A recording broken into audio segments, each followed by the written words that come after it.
And now, the best 60-ish seconds of your week. And while Democrats in Iowa were still counting their caucus results, voters in the Granite State, New Hampshire, went to the polls to celebrate their 100th anniversary of their first-in-the-nation primary. Bernie Sanders walks off with the Democratic win there, although by a relatively scant margin. Down from a huge victory 4 years ago, taking roughly 60% of the vote, he only picked up about 25% this time around, the lowest vote total or percentage total of any winning candidate there in history.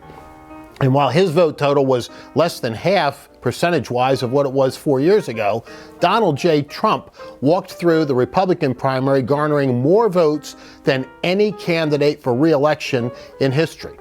Took over 120,000 votes. Compare that to less than 50,000 that Barack Obama got 8 years ago in the primary there.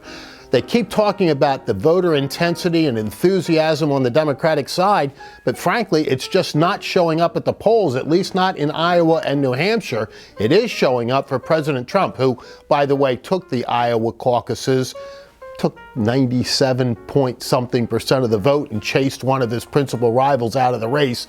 Didn't hear much about that in the mainstream media, I guess because they were still having trouble counting the votes on the other side, but that was a fact. Only 3 Democrats have ever won both Iowa and New Hampshire previous to Bernie Sanders' victory on Tuesday night. All 3 of them wound up being the eventual Democratic nominee. Is Bernie Sanders going to be that for the Democrats this year? Well, there's an awful lot of road yet ahead of us. There have been less than 100 delegates selected. That's out of the more than 1990 to be precise, necessary to win the Democratic nomination. But Bernie's off to a good start, and there's no denying that. The Democrat establishment, I think, will do everything they can to possibly stop him. They now roll into Nevada with a caucus and then South Carolina with a primary. Now, Nevada has roughly 20% Hispanic population there, so it's the first really diverse background that voters have to, or candidates have to face. And South Carolina has roughly a 30% African-American population. Joe Biden, who has showed dismally in both Iowa and New Hampshire, he left New Hampshire early, as you know, is banking on South Carolina's African-American population to propel him forward. Isn't going to happen. If you remember, you heard right here on the best 60 seconds, when Joe Biden announced, we said that was in effect the high watermark of his campaign. He was never going to be the Democratic nominee, despite the fact that all the early polls showed him with an insurmountable lead. That was our prediction. I think it's going to prove to be the case. And after Nevada and South Carolina comes Super Tuesday with more than 1,300 delegates up for grab. That's more than half of what it takes to win the nomination. Texas, California, other big states involved in that fracas. That's going to largely be the determinative of who emerges as the Democratic nominee.